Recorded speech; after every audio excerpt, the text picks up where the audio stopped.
Hey everybody, happy Monday. Thanks for being here on Northern Life. You know, being a meteorologist and being an avid outdoorsman, avid as in like a couple times a year I'll get outdoors. But I was thinking like it's been so warm and it's so weird this time of year, Ryan, looking out at both my parents' house and my house on the lake and seeing no ice on there yet. Yeah. And there's not a time in sight, at least in the next week, maybe even the next couple weeks, where we get like a really cold dip into the 30s or 20s. So I don't think anytime in the near future we're going to have ice on lakes. You putting the pontoon back out there? I might. I don't know why I don't, you know. I could have had it in here this whole time. I took it out like a week ago. What am I doing? I'm an idiot. You just made a mistake. Could be good bass fishing right now. Yeah. Thanks for being here on this Monday. Also want to wish you all out there a happy Veterans Day, too. Yes. Thank you for your service out there to Amen. our country.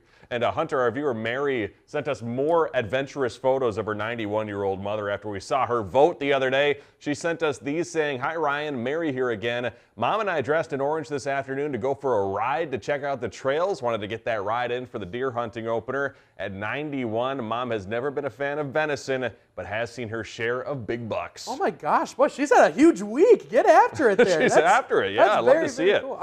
Venison is also very polarizing as far as a flavor, so if you don't like it, Do you like it? I love venison. I do like venison, yeah. But it's a lot of people say it's very gamey, and people don't like to eat it, but we both love it. So. You know what I don't like? What? Lutefisk, and that is a that is a future story here on Northern Life. Take a gander here, sneak peek. Sneak peek. If you noticed an influx of wild turkeys in your neighborhood, apparently you're not alone. The Minnesota DNR says the population of wild turkeys in suburban and urban environments continues to grow, and they say the nesting seasons in 2022 and 2023, both ideal conditions for both nest success and brood rearing, and we are seeing the population grow as a result. Kind of a little bit gruesome here, but I had a family member recently that accidentally ran into a mailbox. Oof. And when they brought in the car to the place, they're like, "Did you hit a turkey?" And they're like, "No, I didn't hit a turkey." And they're like, "Well, we're getting an influx of people hitting turkeys because there's so many turkeys coming back to our region." So it's kind of crazy that because that's the first thing that they assumed happened. I thought you were saying the auto shop somehow mistake the mailbox for a turkey. It was that beat up that it looked like it was a turkey. Oh, gotcha. Okay, that makes more sense now. No, yeah, but there's a lot of turkeys out and about. It's a lot of. I see them all the time now. I think one of the funniest things too about Duluth is that Duluth, it kind of goes from the downtown area and there's houses and whatnot as you get out, but you see deer like in our main city streets all the time. Yes. Yeah. Honestly, my way into work all the time in the morning at Woodland, I'd see a bear every once in a while.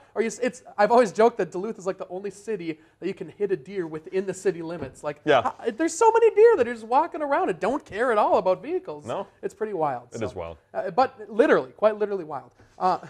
Coming up on today's show, ladies and gentlemen, mini donkeys are stealing the show and people's hearts at a farm in Minnesota. Oh, no. We meet the couple who turned a love for the animals into a dream come true, Ryan. My sides hurt. And with the summer golf season now in the past, we're heading over to the new Club 1 Under Simulator Sports Bar. That's over at Duluth's Fitger's complex. We're playing golf, baseball, football, even dodgeball at their cool new spot. So cool. Excited to show you guys that facility down there. Super cool. Hey, with the 2024 golf season in the books, I wanted to take a look back and see how much golf I got to do this summer. After looking through the stats on my phone, I roughly played 468 holes of golf. That equals to about 26 full rounds this past year. And funny enough, I don't even think that's a lot. I think that's not a lot compared to last season. Even got to golf at a few new Northland courses I never played before, including Giants Ridge and a couple spots in Ely, Minnesota, and then Sandstone, Minnesota the other weekend too. And I don't know if you've stated before on air what your goal is. Your goal is to try every single place around this region, right? Yeah, I think towards the beginning of the year I wanted to play at 10 new courses. I think I've maybe done about 7 or 8, so I got pretty close. I think I also wanted to read 5 books. Don't know if I've done one. We should probably look back at that episode and see all the things that we didn't do, because I don't think I did a single one on that list either. But keep us in check. Like avid golfers, is that a lot for an avid golfer? 26 full rounds is a lot, probably for an everyday golfer. Yeah. Oh my gosh! Yeah. And you haven't really been playing that long, right? I mean, you started up 3 or 4 years ago. I'm a COVID golfer. Yep. COVID golfer, and you still love it. That's really cool. I still love it. Golf is awesome, as we'll see later in the show too. Yes. I love golf. According to new research, not surprising, but Gen Z consumes more content than any other generation. The study done by Taka Research reveals the age group views close to 7 hours of media and content every single day. Also the most likely age group to say they watch 15 hours of content or more per day. Wow. I wonder how many people you're actually on your phone right now. Yeah, I was right? going to see if, continue with your story. I meant to look up my screen time usage as we were doing this. Your screen time. Yep, you can look at on an iPhone. On an iPhone? Oh, I've got Android. I can't do that. But oh, wow. It actually says my daily average is 3 hours and 30 minutes of screen time, which I think doesn't seem like a lot. Yeah, because if you think about how much you're on work all the time, whether you're looking at stories or whatever, or going to bed, I mean, I feel like I'm on my phone all the time, which is crazy. And I wonder how many people at work are like watching TV or while they're working, like let's sit on their phone and like they're watching TV, have an AirPod in or something. I got YouTube playing when I'm putting the shows together. Really? Usually, yeah. That's awesome. If you can multitask and do it, you might as well do it. I mean, it passes the time and you get to multitask and learn things all the time. We'll have to see if we can find your screen time after the break. I'm sure Android has to have something like that. Yeah, Who knows? I'm sure. They're great. Yeah. Oh, that seemed a little not. You were fully into that, were you, Ryan? What's the next story about? Well, Android use is going up around the country, and soon you'll be able to get an IHOP pancake and Applebee's riblets at one meal. Dine Brands, which owns both restaurants, announced it is opening a combined Applebee's IHOP in Texas next year. Both menus will be available throughout the restaurant since they will share a kitchen, of course, and the company hopes this can help grow the restaurants, which both reported falling sales in the third quarter. I need a pancake while eating some wings or something like that. Oh, that sounds so good. You just combine the two of those? Seriously. Or like some scrambled eggs with some a $1 Applebee Rita. You know, the margaritas. Those are good. You can have an absolute time at a combination like that. But we need to get one around here. We don't have an IHOP. We have an Applebee's, so maybe we'll have to get the IHOP. We'll have to wait. Still ahead, we're diving into the amazing simulators at Duluth's new Club 1 Under.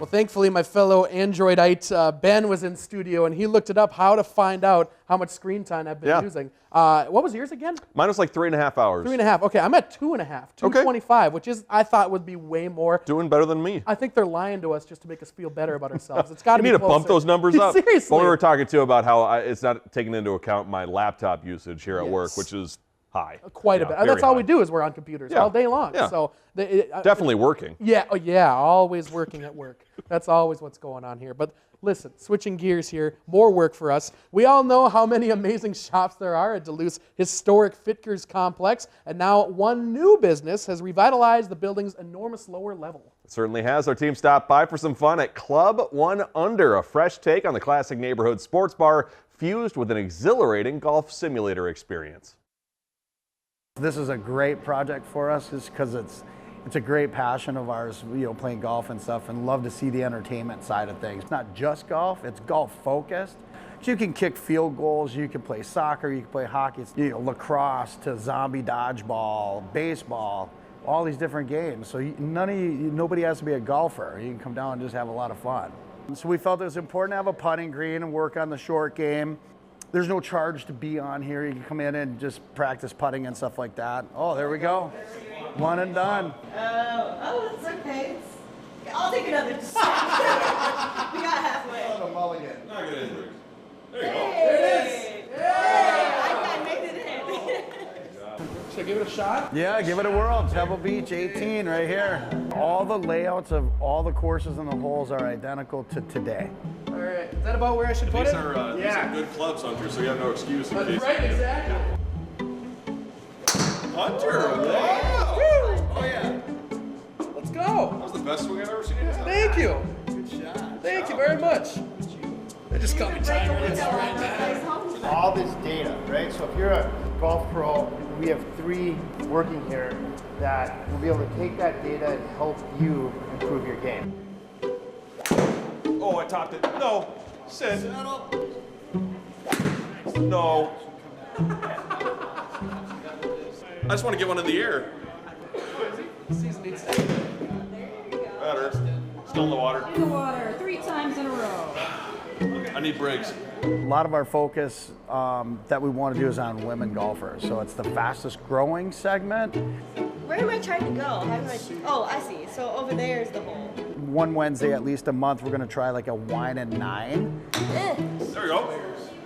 Okay, we made it a little ways. So women come in, it's women only. We'll have some wine testing and some appetizers and stuff. And then our golf pros will be here to work on helping you learn how to swing, potential club fitting or whatever it be. So it's really a non-pressure situation. You come and hit on the sims, you hit, you can go wee, or you can be mad or whatever, it doesn't matter. Good one. Hey. Oh, thank you. Hey, and I didn't even get in the water. That was so fun. Get us on the green there. And then it's the same thing with the men. It's the natural fit for the men that they could do club fittings and the lessons. You want to throw like just over like the ump's head. You want to try to get to the fence. If you can get over 60 miles per hour on throw speed, that's the challenge. Oh, that was so bad. Oh, swing the bat. There. Oh, that's bad. Oh, all right. I'm retiring. That was good. Close. There we go.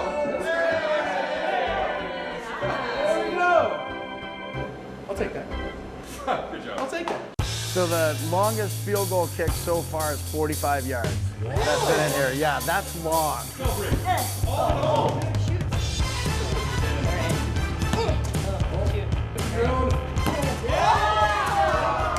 I get it? Oh no, I No, didn't get that. just short. Okay, you're on the clock. Here you go. And that kick was 22 yards. Oh, you got it. That could have been about a 40-yarder right there. Yeah, good arc. Get out of the way. Oh, I got it. We caught it. Oh. Oh, guy on the left's really close. Oh. I missed. I clearly missed.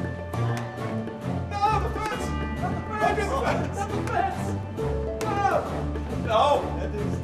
No. I'm on the right. Headshots. I'm on the right. No. He's taking on the fence. What's in the fence? You're still alive. We're in. Let's say you rent the facility.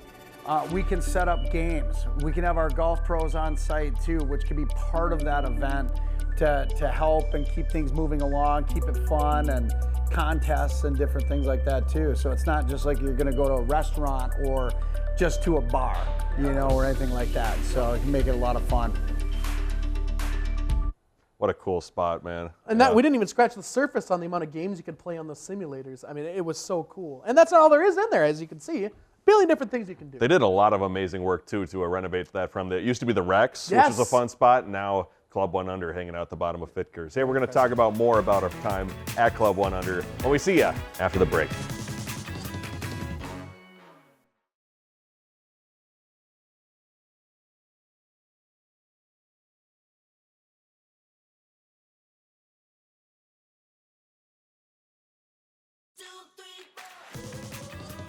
Welcome back, everybody. Have to clear the record. I was aiming at the water, by the way. I thought I hit the ball pretty well. I was aiming at the water all 3 times. All 3 times Yeah. they were good shots if the green was in front of you. And I feel like Briggs gave you a little slight, a little passive-aggressive slight saying, I didn't hit it in the water. Yeah. It was also good to see Briggs, by the way. Yes. Yeah, Yep. yeah. Not pregnant still, by the way. Yeah, right. No, She's no, had no. her baby. It hasn't been 12 months since she's been pregnant, so she's right. doing well at home. She is. Well, hey, Club 100 can host corporate and your private events. A lot of fun. There's also seating available, as we saw in the outdoor patio during our winter months, and you can find them in the old rec spot at Fitger's with golf merchandise for sale, too, in their pro shop. And you can also book your simulator times at club1under.com. The other fun thing, too, you can order food from around Fitger's to be delivered to you at Club 1 Under, which I think is one of the coolest things about the place. I totally forgot about that whole thing. Yeah, that you can get anything you want. I mean, there's a bunch of different food businesses in there. So Boat Club, Mexico Lindo, all those places. yeah, good stuff. Definitely very, very cool here. But listen, one couple in Minnesota recently traded in the big city life for the farm life here, Ryan. Haven't we all? Now that they're raising donkeys now, and the couple says they are fast, smart, and capable of building lifelong bonds. We head to New Germany, Minnesota, thanks to John Lauritsen. Diesel is a cooney pig. He's the little guy in the middle that's spotted. A visit to Brett and Kelly McNally's farm is like a visit to a zoo. There are sheep, goats, cats, and if you want to talk to the McNallys, you have to get past the cattle. We have Highland cattle. This is Savannah and Sweet Pea. As social as these guys are, the farm really belongs to one animal. We're coming, babies! Good morning, babies. A couple of years ago, Brett and Kelly left city life for country living. in part because they wanted to find a place to raise both mammoth donkeys and mini donkeys. One day, my daughter sent me this video about donkeys, about this girl and this donkey, and I totally fell in love. We are very spontaneous people, generally speaking, so we just kind of rolled with it. That meant learning about donkey farming on the fly.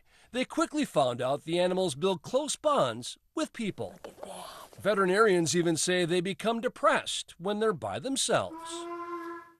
What he's saying right now is that I'm here and why isn't anyone paying attention to me? They can also be very protective, even the mini ones. We have a bear out here, coyotes, bobcats, and you would see the tracks of those all throughout this pasture.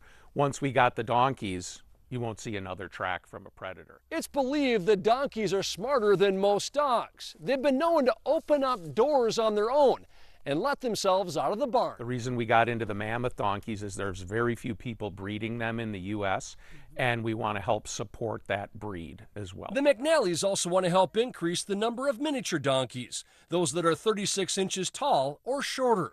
Over the past 2 months, Bianco and Romeo became the newest members of Hee Haw Hollow. Within an hour, they're walking, wobbling. Within 2 hours, they're running up and down the pasture. The little ones are part of the inspiration behind the Fancy Farmer, a cafe that Brad and Kelly are opening in New Germany. It will be donkey themed.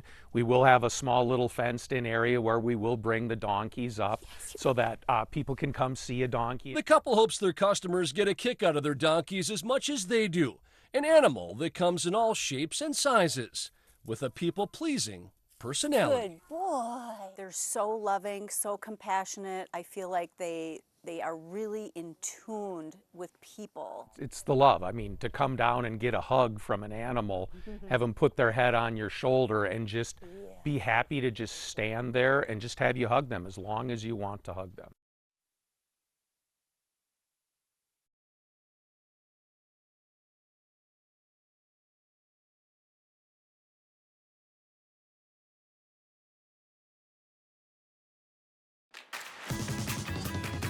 Welcome back, everybody. Didn't know there was a difference between donkeys and mini donkeys, but we did learn the differences between horses and mini horses and ponies the other day. It all has to do with hands, like the amount of hands, right? A lot of hands. Can we get our own beast of burden for here, Ryan, please?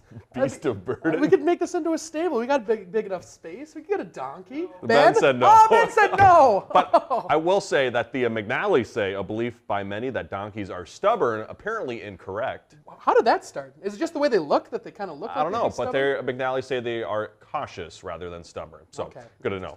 Well, listen, we got a lot coming up the rest of this week. Tomorrow here on Northern Life, the two of us are out on the office here, but I'm okay, don't worry. I have put together a show with some of my favorite Northern Life memories and shoots. We remember our time playing paintball, basketball, dodgeball. We got a whole lot of things going on, so stay tuned for tomorrow's fun episode here, Ryan. Good stuff. And before we go today, got a message from our viewer, Peter. He saw our morning team's question back on Friday and said, this is for Ryan. Have you ever tried this? And so one of our viewers was talking to Tony Nargi. Rhonda said she loves Dorito taco salad. Dorito taco I've never had that. I've had walking taco or taco in a bag. Those always fantastic. I bet that would be fantastic. You got to give that a shot there, Ryan. Gonna have to try it out. Well, thank you for joining us. We love you. We'll see you tomorrow. Have a great rest of your Monday. Find some time to throw a line or just head outside to unwind. That's the life in the great North Woods. Hike or bike, whatever you like. Get out in the day, enjoy the night. Yeah, we got the life in the great North Woods. Yeah, we got the life in the great North Woods. Yeah, this is Northern